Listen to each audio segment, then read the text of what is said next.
नमस्कार दोस्तों, मेरे चैनल अल्फाजा डायरी व दीपा सोनी में आपका स्वागत है। आज मैं आपके लिए जैनेंद्र कुमार जी द्वारा लिखी कहानी वह लेकर आई हूँ। दोस्तों, यदि आप चैनल पर नए आए हैं तो चैनल को सब्सक्राइब कर बेल आइकन को क्लिक कर लीजिए। बड़े भाई के बाद अब घर का बोझ मुझ पर पड़ा, लेकिन मुझे दिक्कत नहीं हुई। सेंसन जग हूँ, 700 रुपये मासिक पाता हूँ और घर में मुकाबले को कोई नहीं है। माँ सेवा और आज्ञानुसार के अतिरिक्त और कुछ नहीं जानती, और पत्नी जितनी ही कम शिक्षिता है उतनी ही ज़्यादा प्रतिप्राण है। किंतु भाई साहब जिसे अपने अंतिम समय में खास तौर से बोझ बताकर मुझे सौंप गए, इसके संबंध में मुझे अवश्य सतर्क और चिंतित रहना पड़ता है। ललिता मैट्रिक पास करने के साथ अपना 16वां साल पार कर चुकी है। भाई साहब अपने जीवन काल में इसे जहाँ तक हो वहाँ तक पढ़ाना चाहते थे। शायद कारण यह हो कि खुद बहुत कम पढ़े थे, किंतु आखिरी समय आश्चर्य है, उन्होंने ललिता की शिक्षा के बारे में तो कुछ हिदायत न दी। यह कहा कि देखो, ललिता का ब्याह जल्दी कर देना, मेरी बात टालना मत भूलना। अब भाई साहब की अनुपस्थिति में ललिता को देखते ही उनके उपयुक्त शब्द बड़ी बेचैनी के साथ भीतर विद्रोह करने लगते हैं। मैं उन्हें भीतर ही भीतर खूब उलटता पलटता हूँ, जानना चाहता हूँ यह क्यों कहा, मेरा क्या कर्तव्य है। ललिता को बड़ी जिज्ञासा बड़ी चिंता से देखता हूँ। शायद उन शब्दों का ललिता के व्यक्तित्व से कोई सामंजस्य है। फिर रहकर यह बात मन में आती है, संभव है भाई साहब ने समझा हो मैं पीछे ललिता को ठीक प्यार संभाल और अपनेपन के साथ नहीं रख पाऊंगा, और इसलिए ऐसा कहा हो। जब यह बात मन में उठती है तो भाई साहब पर बहुत क्रोध आता है। उन्होंने वे भरोसे का आदमी समझा, जैसे उनका सगा, उन्हीं का पाला पोसा और पढ़ाया लिखाया नहीं हूँ। परंतु ऐसी बात सोचकर मैं ललिता के ब्याह के बारे में व्यग्र और उद्विग्न नहीं हो उठता। सोचता हूँ भाई साहब की मंशा पूरी करने का काम अब मुझ पर है। ललिता को खूब पढ़ाऊंगा और खूब धाम से उसका विवाह करूंगा। दिया लेकर ऐसा लड़का ढूंढूंगा जो दुनिया में एक हो। हमारी ललिता ऐसी जगह जाएगी कि भैया स्वर्ग में खुशी से फूले उठेंगे, पर जल्दी नहीं। इस तरह ललिता का पढ़ना जारी रहा है। बीए में पहुंचेगी तब कहीं ब्याह की बात सोचूंगा। ललिता भी हमारे घर में एक अजीब लड़की है, कुछ समझ में नहीं आता, जाने कैसे मैट्रिक फर्स्ट क्लास से पास कर गई। जब पढ़ने में इतनी होशियार है तब व्यवहार में क्यों इतनी अल्हड़ है। उसे किसी बात की समझ ही नहीं है। कुछ लोग कहें कुछ समझें, जो मन में समाया उसे वह कर ही गुजरती है। नौकर हो सामने और चाहे अतिथि बैठा हो, उसे जोर की हंसी आती है तब वह कभी उसे न रोक सकेगी। गुस्सा उठेगा तब उसे भी बेकार बाहर निकाल करेगी। सबसे के सामने बेहिचक मुझे, चाचा को चूमकर प्यार करने लगती है, और मेरी ही तनक सी बात पर ऐसा तनक उठती है कि बस। हंसती तो वह खूब है, गुस्सा तो उसका 8वां हिस्सा भी नहीं करती होगी। हाँ, जब करती है तब करती ही है, फिर चाहे कोई हो कुछ हो। मैं चाहता हूँ वह कुछ सील का, सभ्यता शिष्टता का, अदब कायदे का, छोटे बड़े का व्यवहार में सदा ध्यान रखे। पर उससे इन सब बातों पर निबंध चाहे मुझसे भी अच्छा लिखवा लो, इन सब का वह ध्यान नहीं रख सकती। नौकरों से अपनापन जोड़ेगी, हमसे जैसी बची बची रहेगी। सहपाठियों और अंग्रेजी जानने वालों से हिंदी के सिवा और कुछ न बोल सकेगी, पर नौकरों और देहातियों से अंग्रेजी में ही बोलेगी। नौकरों को तो कभी कभी अंग्रेजी में 5-5 मिनट के लेक्चर सुना देती है, मानो दुनिया में यही उसकी बात को हृदयंगम करने वाले हों। समकक्षियों और बड़ों में घोर गंभीर और गुमसुम रहती है, जैसे सिर में विचार ही विचार हैं, जबान नहीं है। छोटों में ऐसी खिली खिली और चहकती फिरती है जैसे उसका सिर खाली है, कतरने को बस जबान ही है। मिश्रानी को बहुत ही तंग करती है, पर मुश्किल यह है कि मिश्रानी को इस बात की बिल्कुल शिकायत नहीं है। इस कारण मुझे उसको डांटते धमकाने का पूरा मौका नहीं मिलता। वह भी मतलब चौके में घुस जाती है, कभी उंगली जला लेती है, कभी नमक अपने हाथ में डालने की जिद करके दाल में अधिक नमक डाल देती है। आटा सानते सानते जब बहा बहा फिरने के लायक हो जाता है, तब मिश्रानी से सहायता की प्रार्थना करती है और मिश्रानी उसके दाएं कान को हंसते हंसते अपने बाएं हाथ से जरा टेढ़ा तिरछा करके आटा ठीक कर देती है। मालकिन के मुलायम कानों को मसलने का जब अधिकार संयोग मिले, तब उस अवसर को मिश्रानी जानबूझकर क्यों खोए। उन्हें देख होना पड़ता है तो हो, लेकिन मुझे यह सब अच्छा नहीं लगता। जैसे जहाँ जाएगी वहाँ इसे रोटी ही बनानी पड़ेगी। फिर क्यों फिजूल ऐसे कामों में हाथ डालती है। यह तो होता नहीं कि टेनिस का अभ्यास बढ़ा ले, शायद उसी में चमक उठे और अखबारों में नाम हो जाए। क्या ताज्जुब, कोई काफ़ी मिल जाए। इसलिए मैं उसे काफ़ी गुरु मित्रा के साथ धमका देता हूँ, पर वही जवाब दे देती है। अगर मेरी निज की लड़की इस तरह मुझे जवाब देती तो मैं थप्पड़ से उसका मुँह लाल कर देता। फिर ललिता के मुँह से जवाब सुनकर न मुझे ज़्यादा गुस्सा होता है, न बहुत अचरज। गुस्सा होता भी है तो मैं कुछ कर भी तो नहीं सकता। मेरे समीप वह भाई साहब की स्मृति है, उसकी प्रतिमूर्ति है, इसलिए उसका जवाब सुनकर मैं चुप रह जाता हूँ। यह लड़की जरा भी दुनिया नहीं समझती। वह समझती यह है कि उसकी कोर्स की किताबों में, उसके कल्पना क्षेत्र में ही सारी दुनिया बंद है। उससे बहस कौन करे, कुछ समझती ही नहीं। करे अपनी जी का। पर डिक हमारे ज़िले के डिप्टी कमिश्नर का लड़का है। अभी 1 वर्ष से ब्लायस से आया है। ऑक्सफोर्ड में पढ़ता है। पिता ने हिंदुस्तान देखने के लिए बुलाया है। पिता की राय है डिक ICS में जाए। बड़ा अच्छा है। डिक को घमंड नाम को भी नहीं है। बड़ा मृदुभाषी, सुशील, शिष्ट है। यह हर तरह से सुंदर जचता है। लेकिन ललिता तो डिक से सदा दूर दूर रहती है।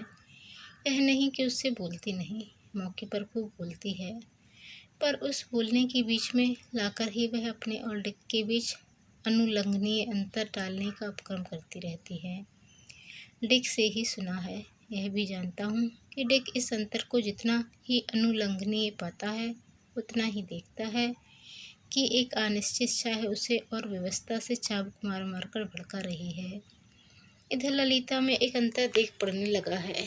एक ओर हंसना एकदम कम हो गया है, दूसरी ओर वक्त बेवक्त पढ़ना लिखना होने लगा है।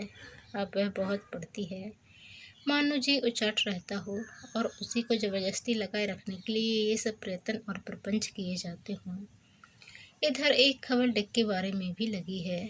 कुछ दिनों से उसका एक हिंदी ट्यूटर लगा लिया है और हिंदी प्रवेशिका के पहले भाग को ख़त्म कर डालने में दत्तचित्त है। ये लक्षण बड़े शुभ मालूम होते हैं। दोनों में कुछ खटपट हो गई है, एक दूसरे को नज़दीक लाने में। कलह की उन छोटी छोटी बातों से अचूक और अमूर्त चीज़ कोई नहीं। मालूम होता है ललिता ने अपनी झड़की से डिक को ठीक मार्ग दिखा दिया है। उसी से डिक उस पर चलने की तैयारी कर रहा है। इतना सब कुछ समझने पर भी ललिता की ओर से मुझे डर ही लगा रहता है। मालूम नहीं उसके जी में कब क्या समा उठे।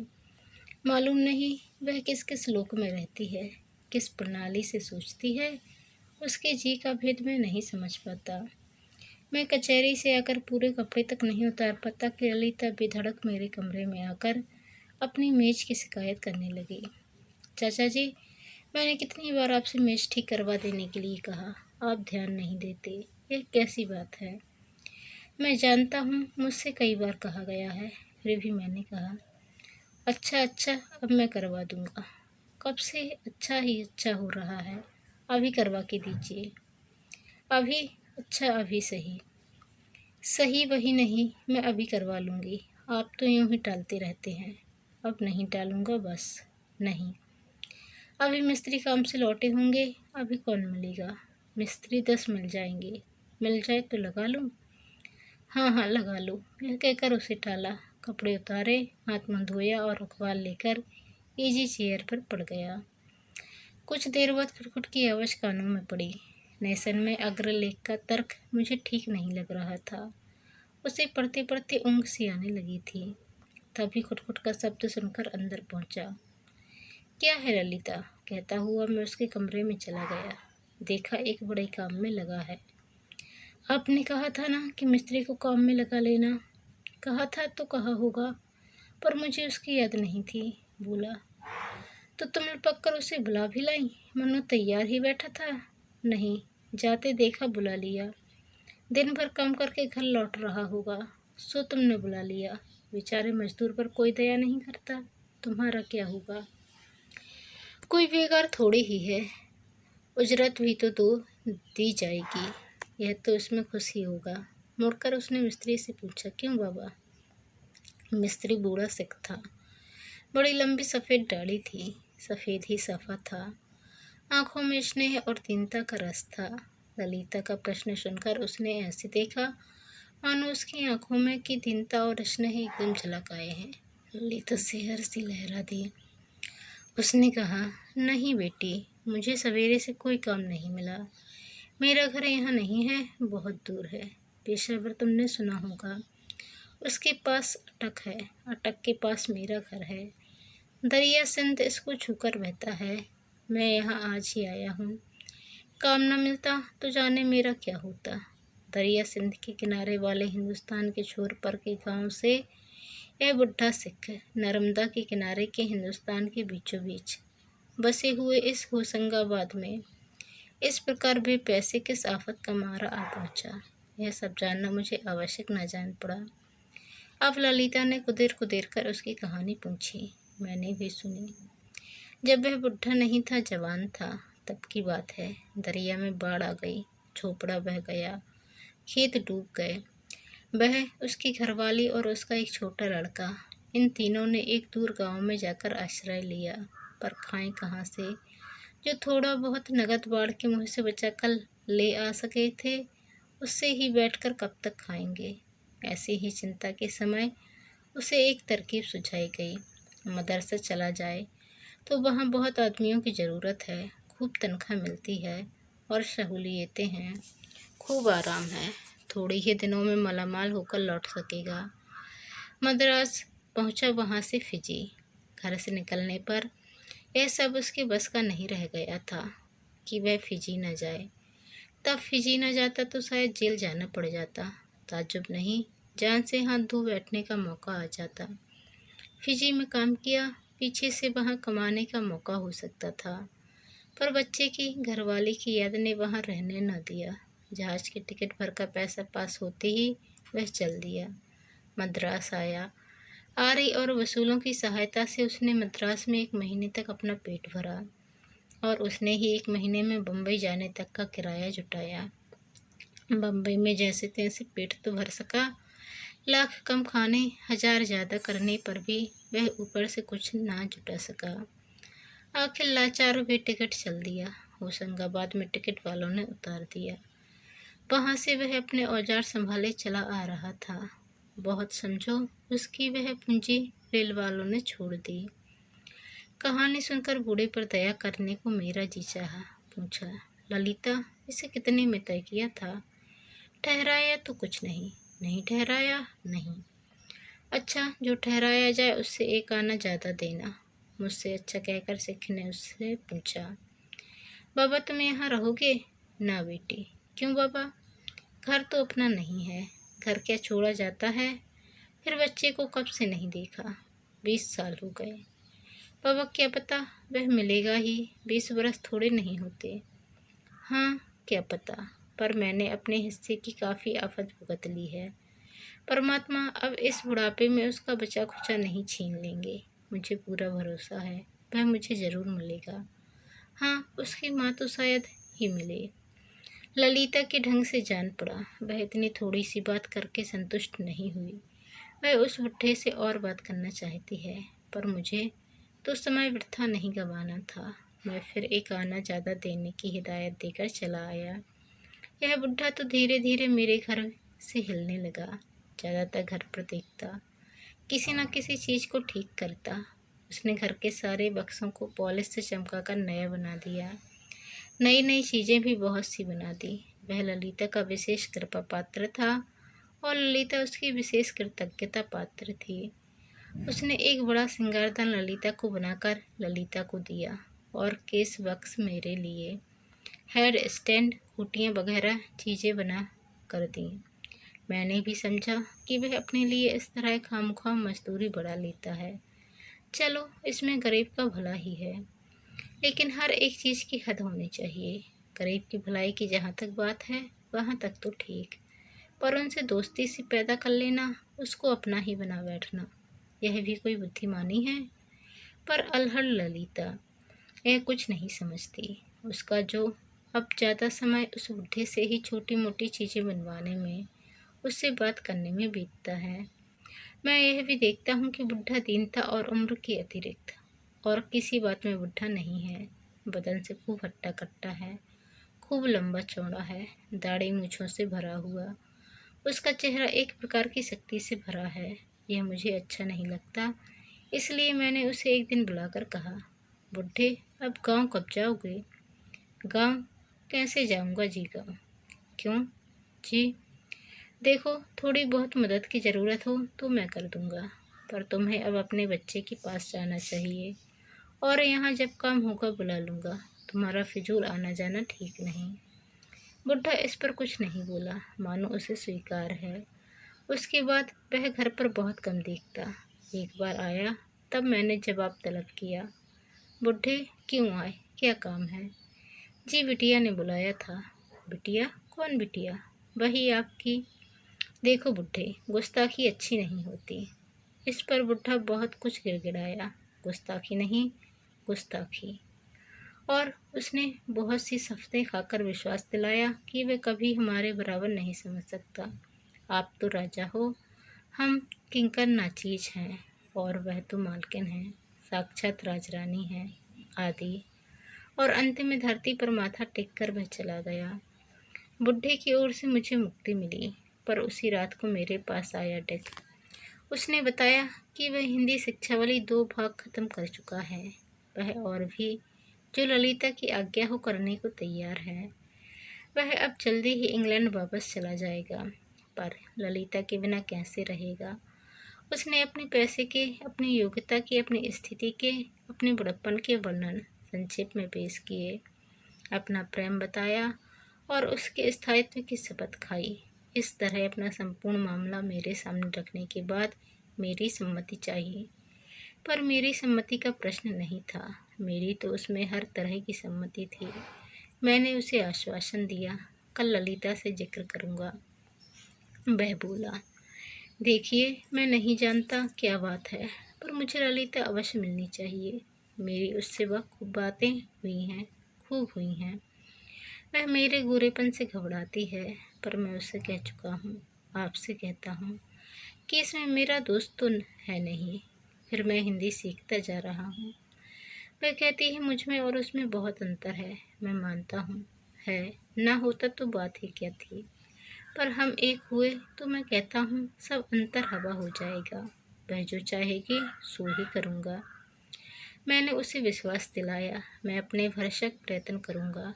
उसने कहा, ललिता के भारतीय वातावरण में पले होने के कारण यह बिल्कुल स्वाभाविक है कि वह इस संबंध में अपने अभिभावक से आज्ञा प्राप्त करे, इसलिए उसने मुझसे कहना ठीक समझा। मैंने उसे फिर विश्वास दिलाया और वह मेरी चेष्टा में सफलता की कामना मनाता हुआ चला गया। अगले रोज ललिता से जिक्र छेड़ा। मैंने कहा, ललिता, रात में डिकाया था। ललिता चुप थी। तुम जानती हो वह क्या चाहता है, तुम यह भी जानती होगी कि मैं क्या चाहता हूँ। वह चुप थी, वह चुप ही रही। मैंने सब ऊंच नीच उसे बताया, अपनी स्पष्ट इच्छा, यदि आज्ञा हो सके तो आज्ञा जतला दी। ऐसे संबंध का औचित्य प्रतिपादन किया, संक्षेप में सब कुछ कहा। मेरी बात खत्म न हो गई तब तक वह गंभीर मुँह लटकाए, एक ध्यान, एक मुद्रा से निश्चय खड़ी रही। मेरी बात खत्म हुई कि उसने पूछा, बाबा को आने से आपने मना किया था? कहाँ की बात कहाँ, मैं समझ नहीं पाया। कौन बाबा? वही बुढ़ा सिख मिस्त्री। हाँ, मैंने समझाया था उसे फिजूल आने की ज़रूरत नहीं। तो उनसे, डिक से कहिए, मैं अपने को इतना सौभाग्यवती नहीं बना सकती। मुझ नाचीज की फिक्र छोड़ें। क्योंकि भाग्य में मुझे नाचीज ही बने रहे कर रहना लिखा है। मुझे बड़ा धक्का लगा, मुँह से निकला, ललिता उनसे कह दीजिएगा बस। यह कहकर वह चली गई। मैं कुछ न समझ सका। अगले रोज कचहरी से लौटा तो घर पर ललिता ना थी। कॉलेज में दिखवाया, उसके महिला मित्रों के यहाँ पूछवाया, फिर उस बुढ़े मिस्त्री के यहाँ भी ढूंढवाया। वह बुढ़ा भी गायब था। पूरा यकीन है पुलिस ने खोज में कमी न की, और पूरा अचरज है कि वह खोज कामयाब नहीं हुई। मैं समझता हूँ वह शक सीधा आदमी न था, छठा बदमाश है और उस्ताद है। पुलिस की आंख से बचाने का हुनर जानता है। डेक को जब इस दुर्घटना की सूचना और ललिता का संदेश मैंने दिया तो वह बेचैन हो उठा। उसने खुद दौड़ धूप में कसर न छोड़ी, पर कुछ नतीजा न निकला। डेक खुद अटक हो गया, पर वहाँ से भी कुछ खबर न पा सका।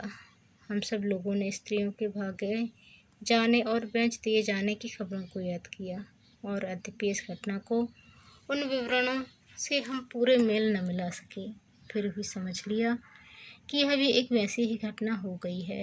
यह बुढ़ा सिख जरूर कोई इसी पेशे का आदमी है। न जाने कैसे ललिता को बहका ले गया।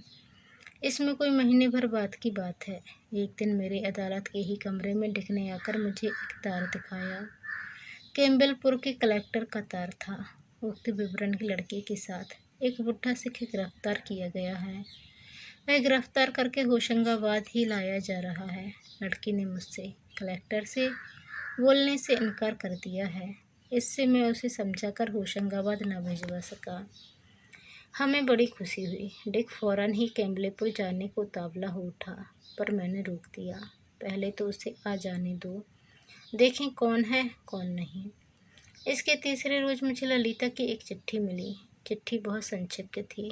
मैंने अब तक ललिता की कोई चिट्ठी नहीं पाई, कोई मौका ही नहीं आया। लिखा था, चाचा जी, पिताजी की बात बहुत थोड़े दिन तक आपको कष्ट दिया, इसलिए पिताजी के नाते भी और अपने निज के नाते भी मेरा आप पर बहुत हक है। उसके बदले में आपसे एक बात मांगती हूँ, उसके बाद और कुछ न मांगूंगी। समझिए मेरा हक ही निबट जाएगा। बाबा गिरफ्तार कर लिए गए हैं, उन्हें छुड़वा कर घर ही भिजवा दें। खर्च उनके पास ना हो तो वह भी दे दें। आपकी ललिता। चिट्ठी में पता नहीं था और कुछ भी नहीं था, पर ललिता की चिट्ठी मानो ललिता ही बनकर मेरे हाथों में कांपती कांपती अपना अनुनय मनवा लेना चाहती है। अगले रोज जेल सुप्रिटेंडेंट ने मुझे बुलवा भेजा। वही बुढ़ा सिख मेरे सामने हाजिर हुआ। आते ही धरती पर माथा टेक कर गिड़गिड़ाने लगा। राजा जी, क्यों बुढ़े, मुझे तुझ पर दया की और तूने शैतानी। राजा जी और हुजूर, ये ही दो शब्द अदल बदल कर उसके मुँह से निकलते रहे। अच्छा, अब क्या चाहता है? हुजूर, जो मर्जी। मर्जी क्या, तुझे जेल होगा, काम ही ऐसा किया है। हुजूर, नहीं नहीं नहीं राजा जी। क्यों रे, मेरी लड़की को ले भगाने वाला तुम कौन था? बदमाश पाजी। नहीं नहीं नहीं। उसके बिना कहीं मैं समझता जा रहा था कि वह किन्हीं विकट लाचारियों के शिकार बनाया गया है, लेकिन इस घटना पर जो क्षोभ मुझे भुगतना पड़ा था वह उतारना तो चाहिए किसी पर, इसलिए मैंने उसे काफ़ी कह सुना लिया। फिर उसे रिहा कर देने का बंदोबस्त कर दिया। छूटकर वह मेरे ही घर आया। मालिक राजा जी, उसकी गड़बड़ गिड़गिड़ाहट से मैंने परिणाम निकाला। वह काली हाथ है, किराए का पैसा चाहता है, परंतु वह घर चला जाएगा, नहीं तो उससे नौकरी या मजदूरी करवा ली जाए। मैंने उसे घर पर ही रहकर काम करने का हुक्म दिया। डिक को मैंने सूचना दी, वही बुढ़ा सिखा आ गया। डिक ने कहा, उसे छुड़ा लो, उसे साथ लेकर उसके गांव चलेंगे। हाँ जरूर, अभी। हम बुढ़े को साथ लेकर चल दिए। हमने देखा बुढ़ा बिल्कुल मनहूस नहीं है। बुढ़प्पन के आगे तो वह निरीह दीन हो जाता है, पर अगर उससे सहानुभूतिपूर्वक बोला जाए तो वह बड़ा खुशमिजाज बन जाता है।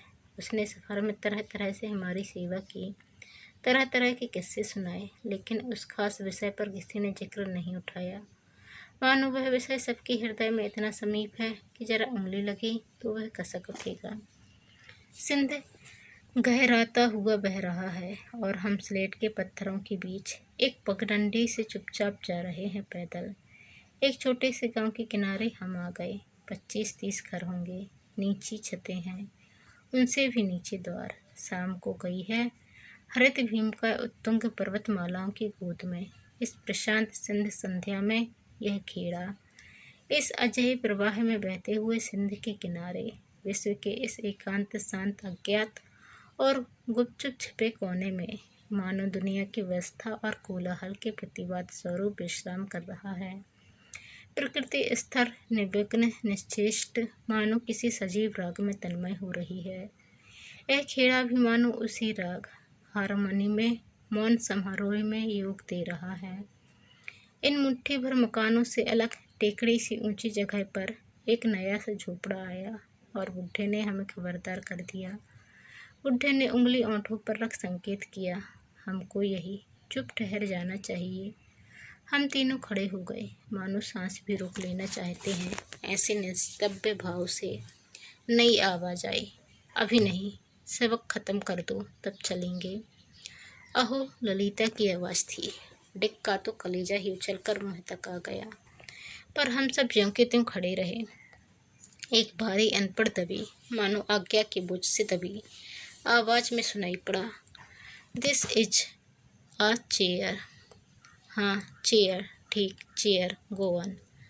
2-3 ऐसे लड़खड़ाते वाक्य और पड़े गए और उसी प्रकार उन पर दाद दी गई। फिर उसी बारीक उकसाती हुई और चाय भरी आवाज़ में सुन पड़ा, अच्छा जाने दो, छोड़ो, चलो दरिया चलें, लेट्स गो। हम ओट में छिप रहे, दोनों निकले, ललिता और वह कौन है? शक्ल ठीक नहीं देख पड़े, पर देखा खूब डील डॉल का जवाब है, पुट्ठे भरे हैं, चाल में धमक है, पर सब में सादगी है। ललिता उसके बाएं हाथ की उंगलियां थामे हुए थे, उन्हीं उंगलियों से खिलती चली जा रही थी। मैंने बुढ़े से पूछा, वह कौन है? मेरा लड़का, पुरुष है। शायद पुरुष से वह ठीक से बोल सका हो। तब उसने बुढ़े से कहा, आओ चले देखें। हम चुपचाप उसके साथ चले। सिंध सामने ही तो है। एक बड़ी सी चट्टान के पास ऐसे खड़े हो गए कि उन दोनों की निगाहों से बचे रहें। यू पोरस, वह क्या बह रहा है? लाओगे? ला सकते हो? Can you? वह क्या बात, लो। ऊंची धोती पर एक लंबा सा कुर्ता तो पहने ही था तारा, और उस सिंध के हिस्त प्रवाह में बूंद पड़ा लकड़ी का टुकड़ा था, किनारे से 15 गज दूर तो होगा।